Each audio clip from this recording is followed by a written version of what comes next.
Buenos días, nosotros somos un grupo de semiología quirúrgica conformados por Stacy, María, Ramón y Jeremy, su servidora. Somos de la sesión 7 y tenemos el sistema linfático. Para presentar este vamos a englobar lo que es una definición y sus funciones. El sistema linfático es una red de órganos y vasos que forman parte del sistema inmunológico y tiene funciones esenciales en el cuerpo humano. El sistema linfático corresponde a una red de órganos y vasos capaces de regular la cantidad de fluido en el cuerpo humano y de defenderlo contra infecciones. Este está compuesto por capilares linfáticos, vasos linfáticos, conductos y órganos linfáticos primarios y secundarios. De esto voy a hablar un poquito más adelante. Eh, Dentro de sus funciones y anatomía, de una manera breve, tenemos que los capilares linfáticos recolectan el exceso de líquido de la linfa, o sea, específicamente la linfa, desde los tejidos. También tenemos los vasos linfáticos que transportan la linfa hacia el torrente sanguíneo.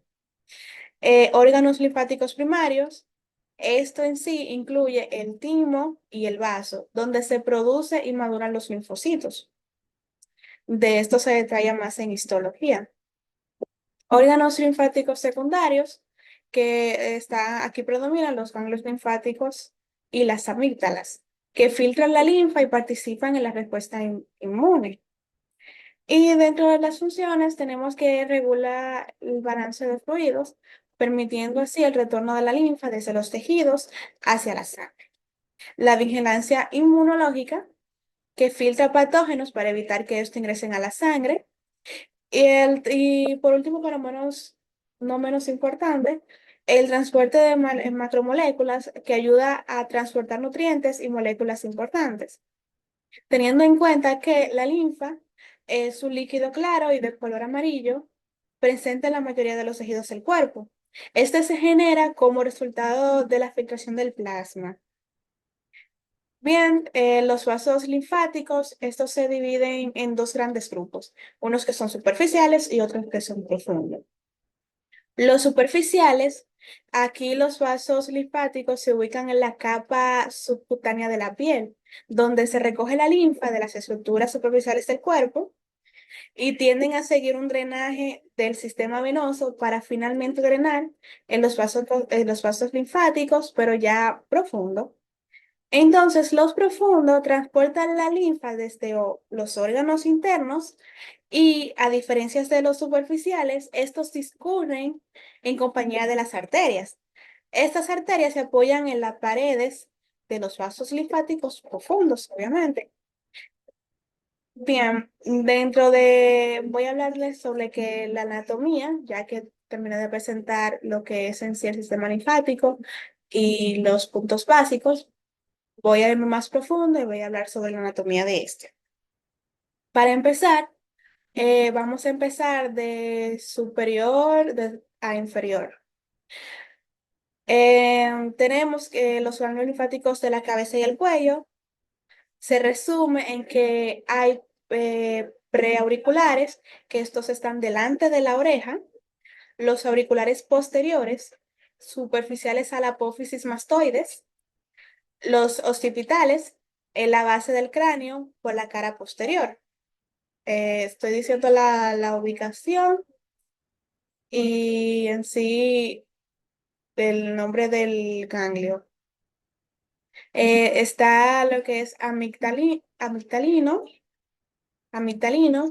en el ángulo de la mandíbula, los submandibulares a mitad del camino entre el ángulo de la mandíbula y el mentón. Está el submentoniano, que está en la línea media, unos centímetros detrás del mentón. Los cervicales superficiales, estos son superficiales al esternocleidomastoideo.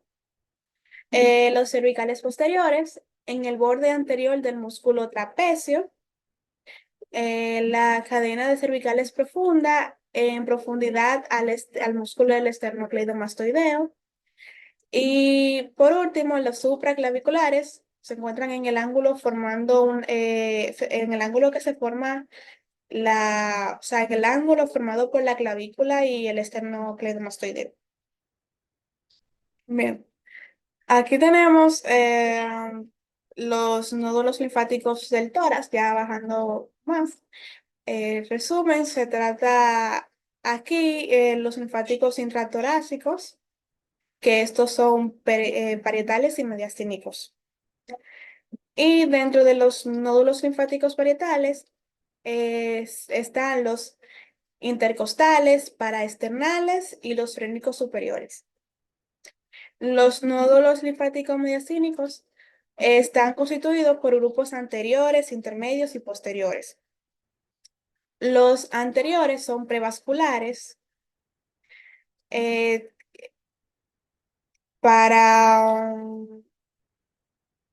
ok, tenemos lo que es los nódulos linfáticos pélvicos. Estos, a su vez, sacamos lo que es los nódulos ilíacos externos.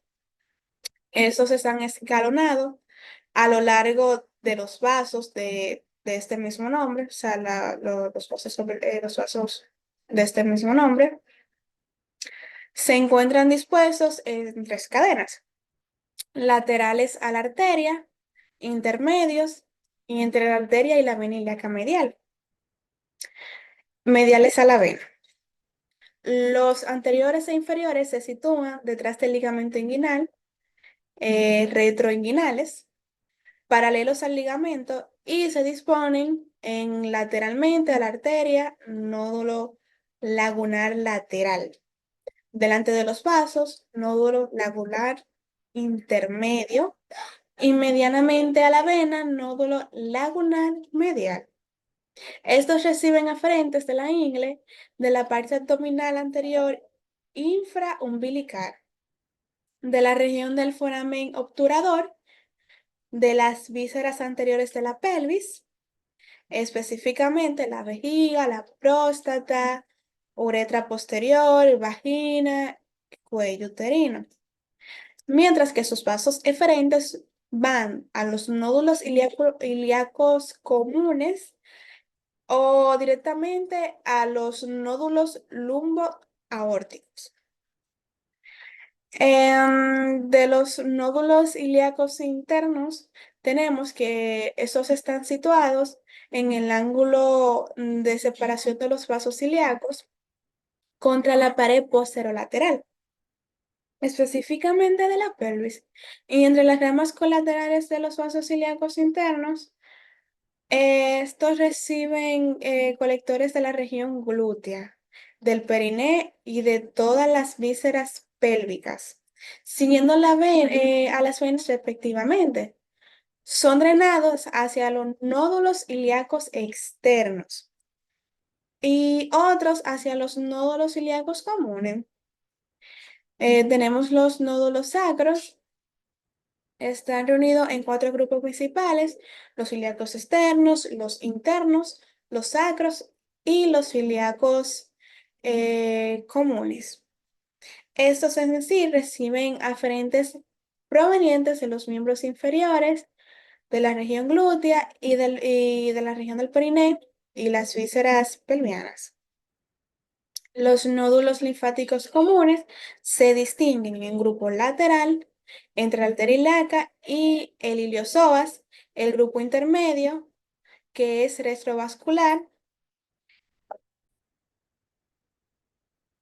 y un grupo medial situado medialmente al paquete vascular. Entre los nódulos linfáticos abdominales, estos se encuentran en la pared que está de esta misma cavidad. Y los que están asociados con las vísceras. Para describir unos cuantos, tenemos los nódulos linfáticos parietales.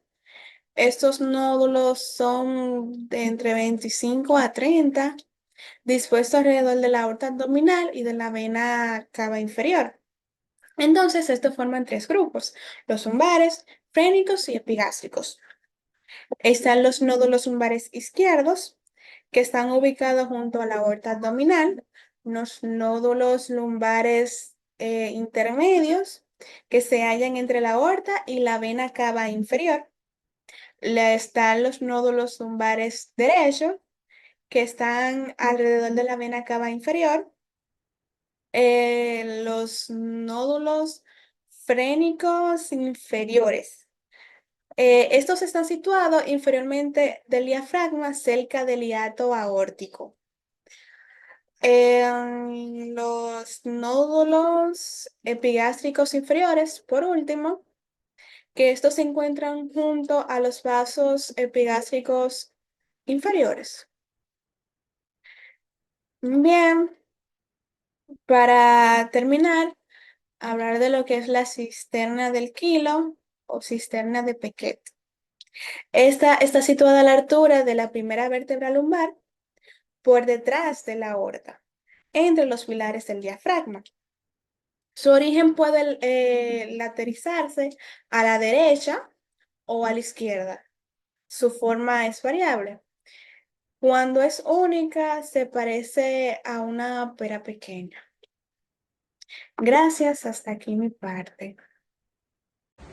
Muy buenas tardes, mi nombre es María Alicia Pérez, soy de la sección 07 de Teoría de Semiología Quirúrgica y nuestro grupo les va a exponer sobre el sistema linfático. Deben saber que el sistema linfático es considerado parte de los sistemas circulatorios e inmunes. Las funciones de este sistema complementan a la del torrente sanguíneo, ya que este regula el balance de fluidos en el cuerpo y filtra los patógenos para evitar que estos ingresen en la sangre.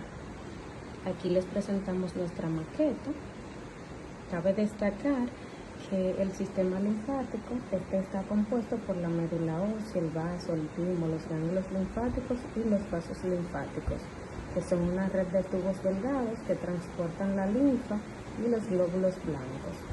Los vasos linfáticos, esto es igual que los vasos sanguíneos, se ramifican por todo el cuerpo para llegar a todos los tejidos, que también se llama sistema linfoide.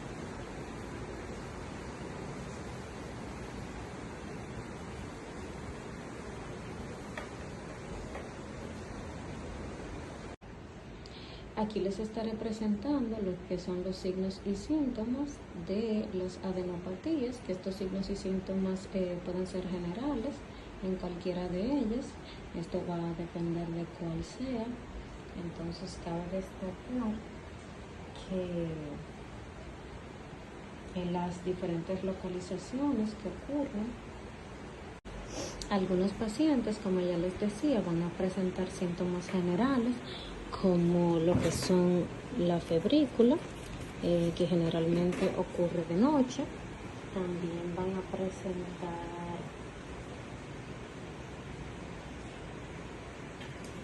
la pérdida de peso,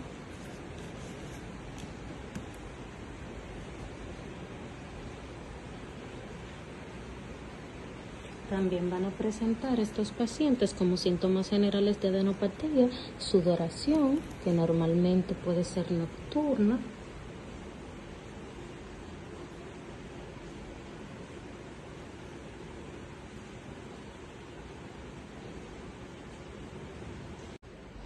también estos pacientes van a presentar lo que es el prurito general, que esto no es más que la sensación o la comezón, el deseo de rascarse por todo el cuerpo. También en el cuadro clínico del linfoma de Hodgkin, este es característico en el cuello, se ve la tumoración en el cuello.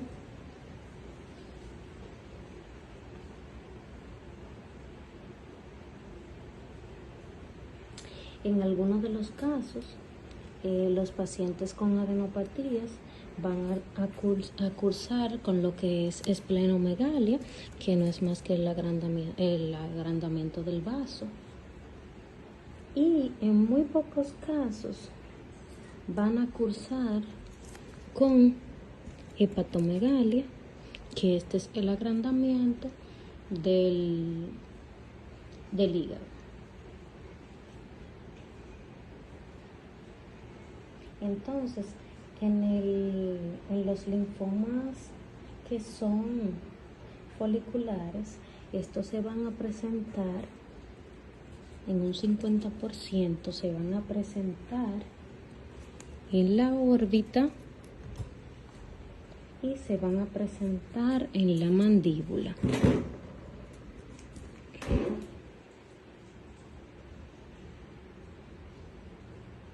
Vamos a iniciar con la semiología ganglionar o del sistema linfático. Bueno, para realizar este examen físico, en este se va a evaluar mediante la inspección y la palpación. Se hace de manera sistémica, región por región, sin omitir ningún grupo ganglionar superficial que sea accesible. En el examen físico, por ejemplo, de un adulto sano, se palpan los ganglios linfáticos normales, especialmente en las personas jóvenes y delgada, es más fácil, en la región cervical. En la inspección vamos a detectar asimetrías o masas visibles, vamos a también a identificar cicatrices como cirugías o procedimientos ganglionares previos y supuración. Se puede detectar lesiones cutáneo-mucosas que explican adenomegalias satélites. Bueno, entonces para resumir, nos enfocamos en la simetría, las masas visibles, en las cicatrices con supuración, en las lesiones cutáneo-mucosas, si hay alguna alteración en la piel, la presencia de cianosis, edema, rubor, en las lesiones mucosas producto de candidiasis orofaringea, por ejemplo, los pacientes con VIH positivo, también las lesiones cutáneas generalizadas como el exantema, la eritrodermia. En la candidiasis oral sabemos que suelen haber placas blancas en la lengua o en el interior de la mejilla. Y en algunas ocasiones esto va a afectar la parte superior de la boca y alcanzar las encías y las amígdalas o la parte posterior de la garganta. Eh, Nos descartaremos si existe eritrodermia, que eso es enrojecimiento generalizado de la piel. Este suele acompañarse de descamación, despellejamiento y exfoliación de la piel. Y puede incluir picazón y caída del cabello. También la adenitis piógenes. eh, Vamos a también a identificar, por ejemplo, en la linfadenitis tuberculosa, que es un proceso inflamatorio localizado en parte del sistema linfático. En este se producen abscesos que la mayoría de las veces puede drenarse espontáneamente, quedando una cicatriz irregular. En la linfagitis aguda superficial, esta es una inflamación aguda de los vasos linfáticos subcutáneos. Aquí vamos a observar un eritema que va desde la región primaria hasta los ganglios regionales. O sea, donde se acompaña de infecciones de la piel y las paredes blandas, por ejemplo, por el estreptococo del grupo A. La linfangitis, o sea, si el paciente presenta linfangitis nodular, aquí vamos a observar una tumefacción nodular del tejido celular subcutáneo a lo largo del trayecto linfático. En caso, por ejemplo, que haya antecedentes de herida traumática contaminada con tierra o otra, o algún otro agente contaminante, se puede pensar en que es por esporotricosis o nocardiosis. Eh, además de la lesión de la piel, se puede encontrar también a nivel de la mucosa eh, la candidiasis orofaringea, como ya había mencionado, en los pacientes VIH positivos. Bueno, en la palpación, esta se realiza con el pujeo de uno o más dedos, por ejemplo, el índice medio o el anular.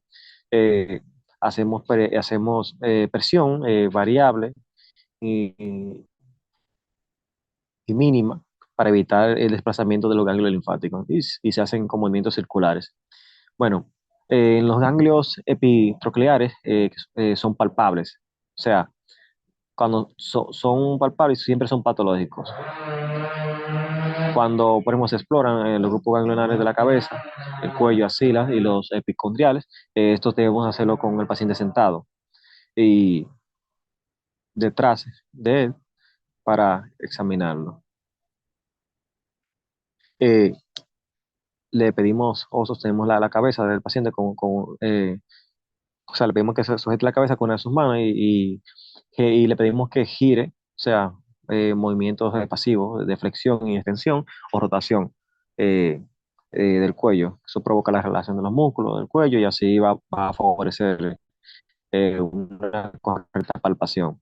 Podemos utilizar la maniobra de Valsalva, que esa favorece la palpación de los ganglios supraclaviculares, por ejemplo. Esta se la realiza para la exploración de los ganglios axilares, donde Se recomienda que va a examinar no tenga camisa puesta y que eh, tener en cuenta estas cosas, por ejemplo, el paciente debe estar sentado y cómodo, la axila derecha, por ejemplo, se palpa con la mano izquierda y viceversa. Entonces, para la exploración de la axila izquierda, por ejemplo, le pedimos que levante el brazo y que lleve los dedos, o sea, mientras estamos examinando, tengo que levantar, que lleve los dedos de la mano derecha hacia el vértice de la axila, dirigiendo la palma como hacia la pared lateral del tórax.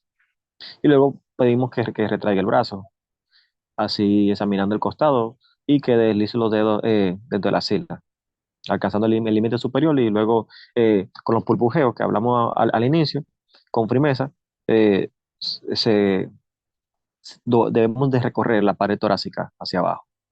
Luego vamos a ubicar detrás y exploramos el pliegue posterior de la axila, buscando los ganglios linfáticos subescapulares.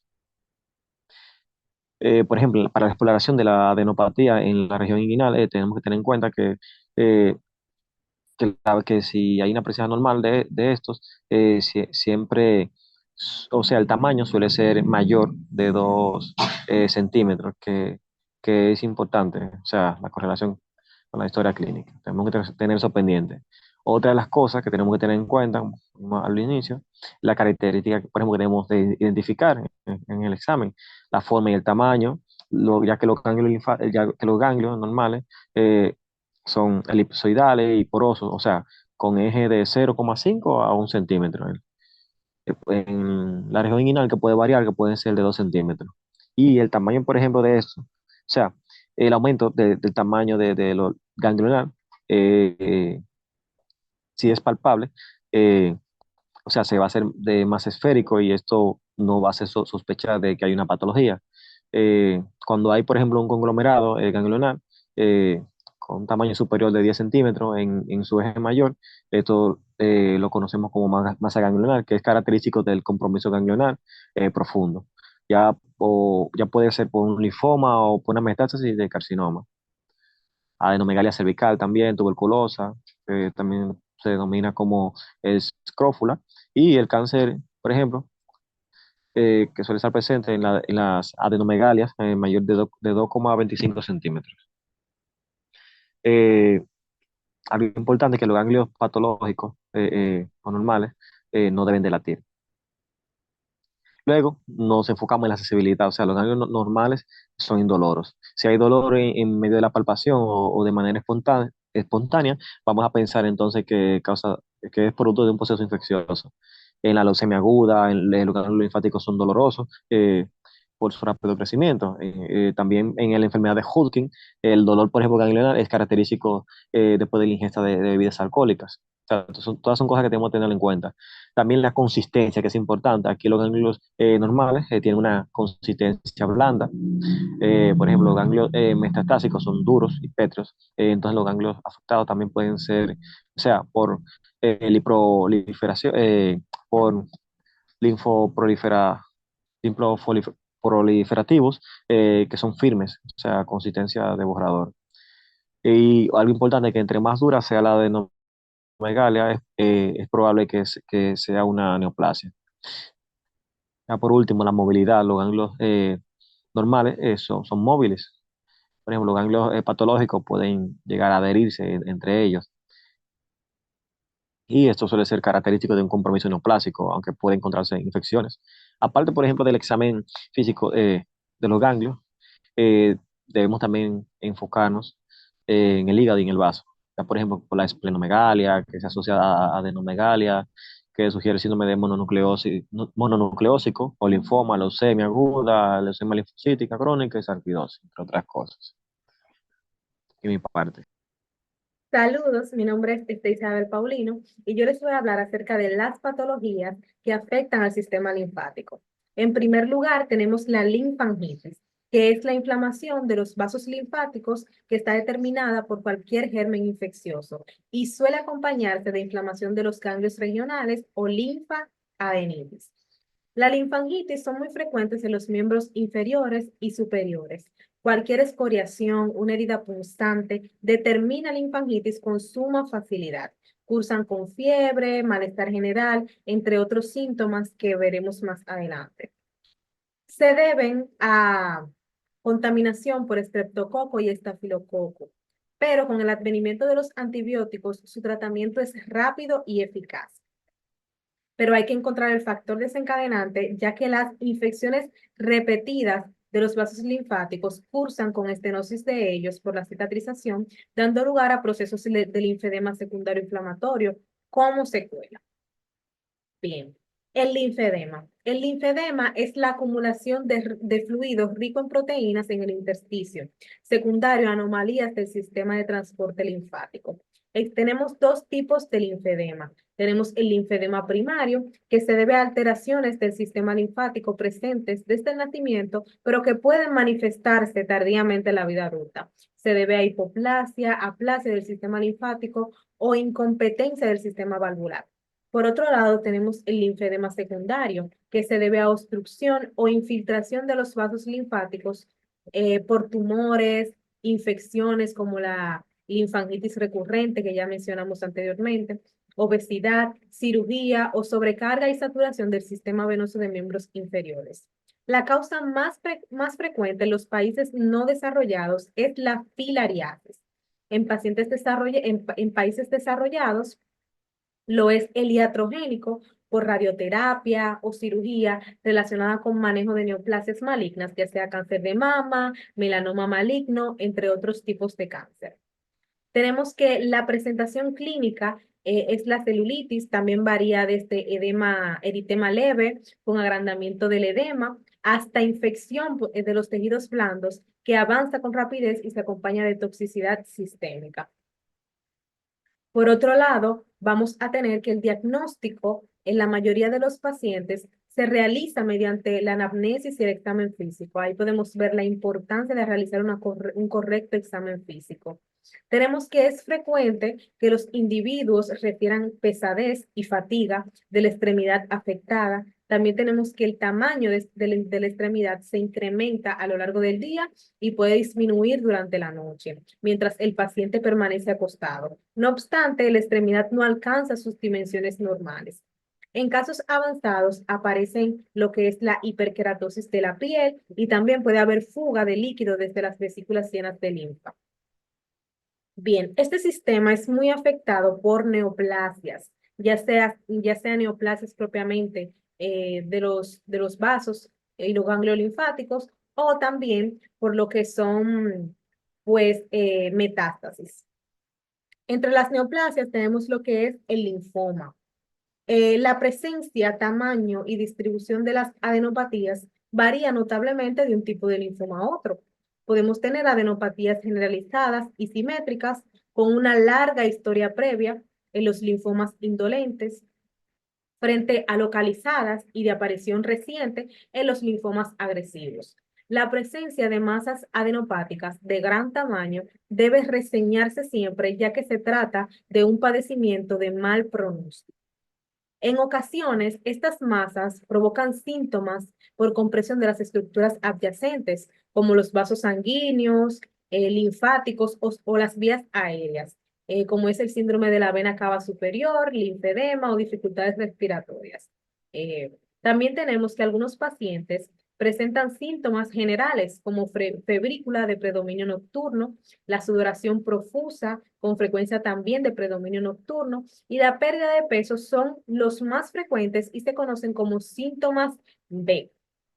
Se observan sobre todo en las formas más avanzadas y agresivas de la enfermedad.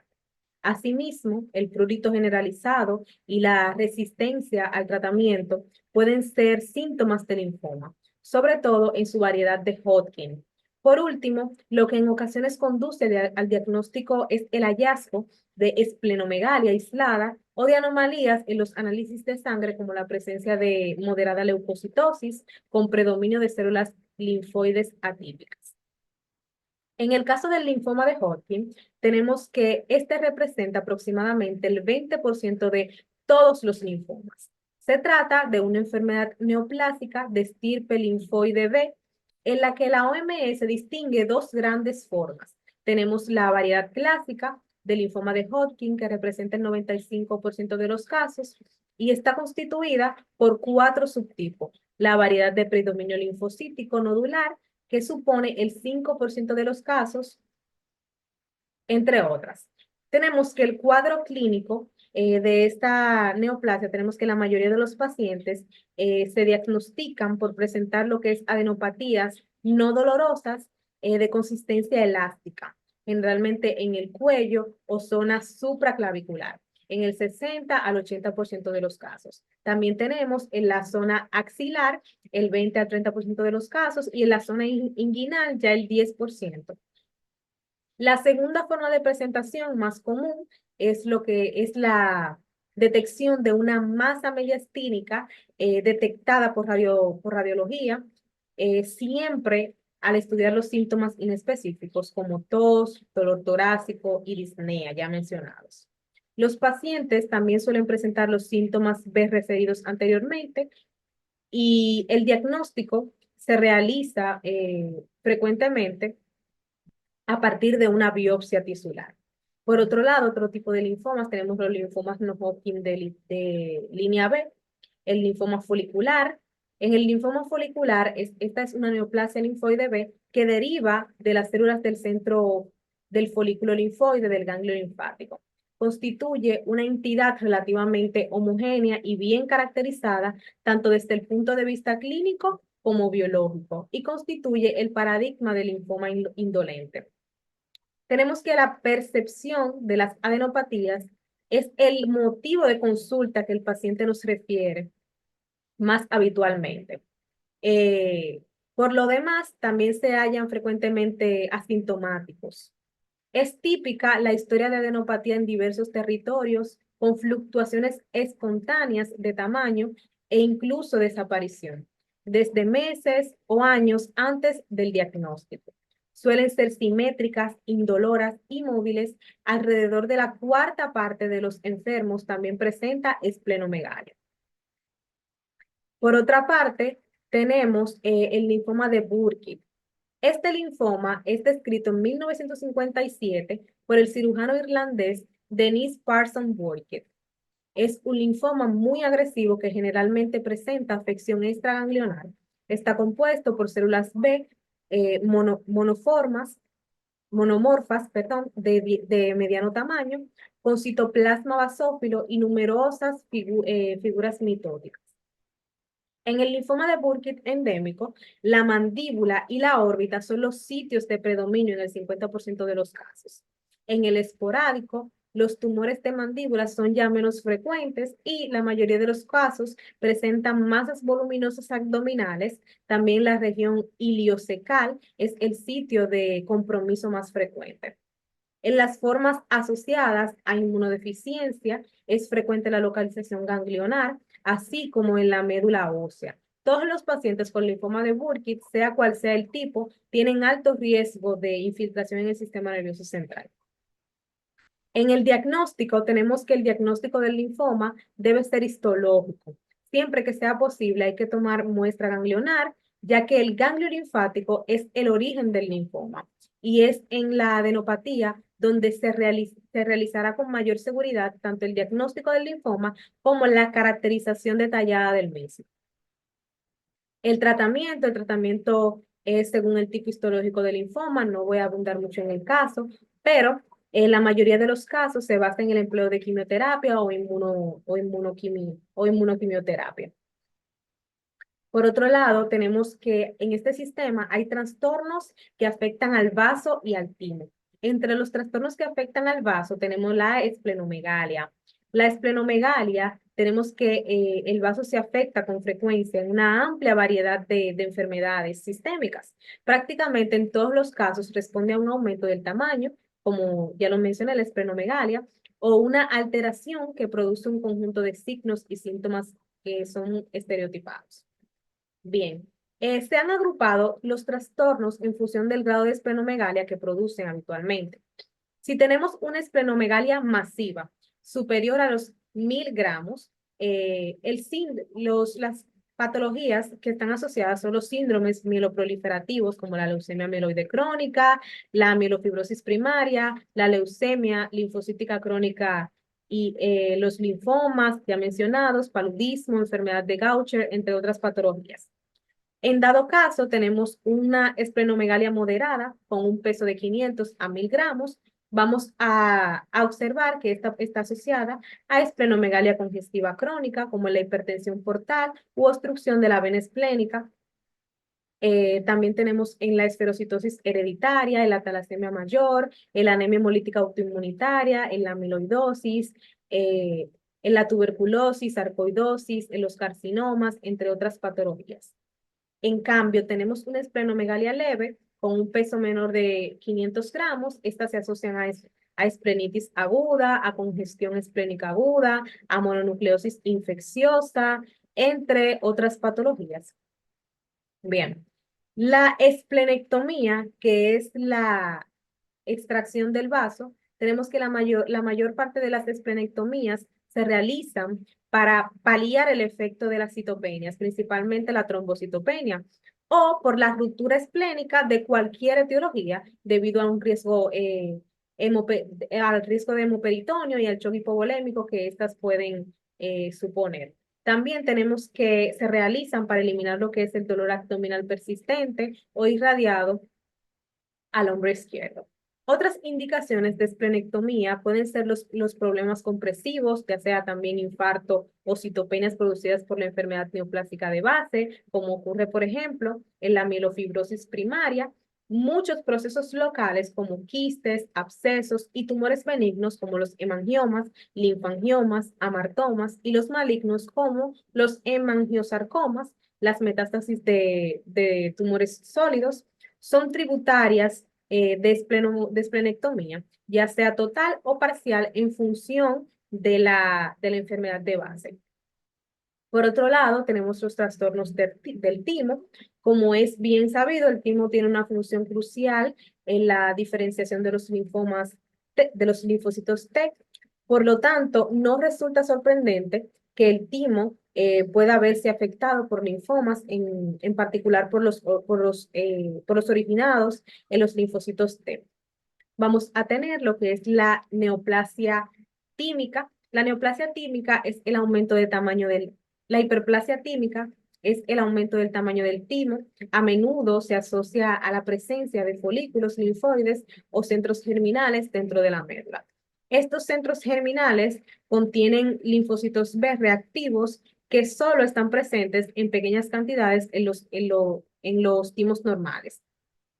La hiperplasia folicular del timo se encuentra en la mayoría de los pacientes con miastenia grave y en ocasiones también se presenta en otras enfermedades autoinmunitarias como el lupus eritematoso sistémico, la artritis reumatoide, y es importante mencionar que la extirpación del timo hiperplásico con frecuencia tiene efectos beneficiosos en etapas tempranas de la enfermedad. Tenemos el timoma. Los timomas son tumores de las células epiteliales del timo. Se han propuesto varios sistemas de clasificación para los timomas basados en los criterios citológicos y biológicos. Una clasificación sencilla y clínicamente útil es la siguiente: timoma benigno o encapsulado, citología y biológicamente benigno. También tenemos el timoma maligno, tipo 1, citológicamente benigno, pero infiltrante y localmente agresivo. Y el tipo 2, el carcinoma tímico, que de citología y biológicamente maligno. Características clínicas. Los timomas son infrecuentes, pueden surgir a cualquier edad, pero principalmente afectan a los adultos en edad media. En una serie de gran tamaño, el 30% de los pacientes estaba, bueno, asintomáticos y el 30 al 40% tenían manifestaciones locales como tos, disnea, síndrome de la vena cava superior, y en el resto el timoma se asoció a una enfermedad sistémica, principalmente la miastenia grave, en la que el timoma concomitante se descubrió en el 15 al 20% de los pacientes. La extirpación del tumor a menudo conduce a la mejoría de los trastornos neuromusculares que este puede ocasionar. También tenemos que otras entidades que se asocian al timoma son la hipogammaglobulinemia, el lupus eritematoso sistémico, la aplasia eritrocítica pura y los cánceres no tímicos. Bien, hasta aquí mi exposición.